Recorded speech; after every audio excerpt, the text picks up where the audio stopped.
What if I told you that the Bible sitting on your shelf right now is not the same Bible people were reading 200 years ago? Not a different translation, not a different religion. The same Bible, just different. I recently sat down with a rare book dealer who has spent decades handling Bibles from the 1600s, 1700s, and early 1800s. And what he showed me genuinely shocked me. So today, we're going to talk about what the Bible actually looked like before 1850 and why most publishers have never told you the story. We tend to think of the Bible as a timeless object, something that has always looked the way it looks today. Clean white pages, neat columns, red letter editions, ribbon bookmarks. But before the mid-1800s, the Bible was a completely different physical experience. The first thing the dealer showed me was the typography. Early Bibles, especially those printed in the 1600s and 1700s, use a typeface called blackletter, sometimes called Gothic script. It's the same heavy, angular lettering you see on old newspapers or medieval manuscripts. To modern eyes, it looks almost unreadable, but to a reader in 1700, that was the Bible. That letter form was the Word of God. When publishers began shifting to Roman typefaces, the clean, rounded letters we use today, many congregations actually protested. They felt the new typography was disrespectful, too casual, too modern. Isn't that fascinating? A font change caused a theological controversy. Early Bibles were illustrated, richly, dramatically illustrated. We're talking woodcuts in copper, engravings of biblical scenes, Adam and Eve in a garden, Noah's Ark mid-flood, the crucifixion rendered in stunning detail. Some editions had full-page illustrations every few chapters. These weren't decorations. They were theology. For a population where many people couldn't fully read, these images carried the story. They were the visual language of faith. The dealer pulled out a Bible from around 1720 and laid it open to an illustration of the Last Judgment. Flames, angels, souls ascending and descending. It was visceral, dramatic, almost frightening. He looked at me and said, "Publishers today would never print this. It's too intense, too raw. Modern Bibles are designed to be comfortable." And he's right. After 1850, as mass printing became cheaper and faster, illustrations were gradually stripped out to cut costs.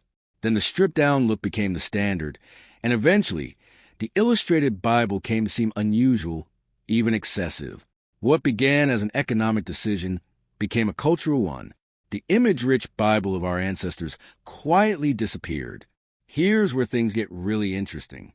If you pick up a King James Bible printed before roughly 1826, you'll find books in it that are not in the Bible you own today. The Apocrypha, books like the Book of Tobit, the Wisdom of Solomon, 1st and 2nd Maccabees, Judith, Sirach, these were standard in Protestant Bibles for over 200 years after the Reformation. The original 1611 King James Bible, the one commissioned by King James I of England, contained 80 books, not 66. The dealer showed me one of these editions. Right there in the table of contents, between the Old and New Testament, was an entire middle section, the Apocrypha. So what happened? In 1826, the British and Foreign Bible Society, one of the most powerful Bible publishers in the world, voted to stop funding the printing of Bibles that included the Apocrypha. Their argument was cost and controversy. It was cheaper to print fewer books, and some Protestant groups had theological objections to the apocryphal texts. Other societies followed. Within a generation, the 66-book Bible became the Protestant standard. But think about that. The Bible that billions of people consider the complete, authoritative Word of God. It had 14 additional books routinely included in it for over 2 centuries of Protestant history. That's not a conspiracy. It's just history. But it's history that most publishers don't mention on the back of the box. Before 1850, printing a Bible wasn't something just anyone could do. In England, only certain printers held a royal patent, essentially a government license, to print the King James Bible. The King's printer and the university presses of Oxford and Cambridge held this monopoly for centuries. This meant that the physical form of the Bible, what it looked like, what it contained, what size it came in, was tightly controlled by a very small number of institutions. The dealer told me something I hadn't considered. Early Bibles often came in huge formats precisely because of this. The large folio Bible, The massive, lectern-sized edition was a prestige product. Families would own one Bible, place in the center of the home, and gather around it. Personal, pocket-sized Bibles were relatively rare and expensive. The Bible was a communal object, not a private one. After 1850, two things changed everything. One, the industrial printing press made mass production cheap and fast. Two, copyright and patent monopolies weakened, especially in America, opening the market to dozens of competing publishers.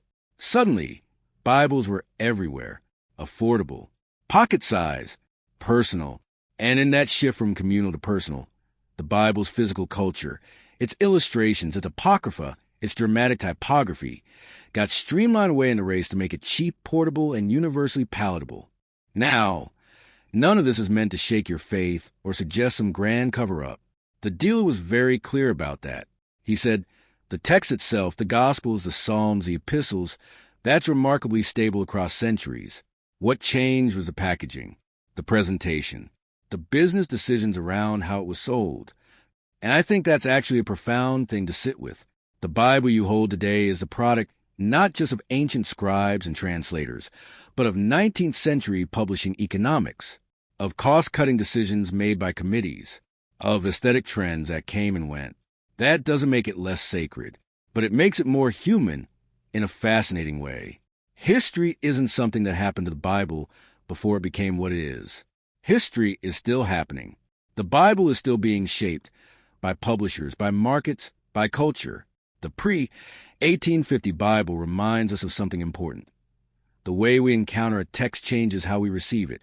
When the Bible was large and illustrated and read aloud in a room full of people, that was one experience of the sacred. When it's a paperback you read alone before bed, that's another. Neither is wrong, but knowing the difference matters. If you found this interesting, I'd love to know what surprised you most. Drop it in the comments below. And if you want to go deeper on this, the dealer actually recommended a few specific pre-1850 editions that are still accessible to collectors. I'll put some notes and links in the description. If you're new here, this channel is all about the hidden histories inside familiar objects, books, documents, ideas that we think we know, but that have far stranger and richer past than we realize. Hit subscribe if that sounds like your kind of thing, and I'll see you in the next one. Show 2 suggested videos plus subscribe button.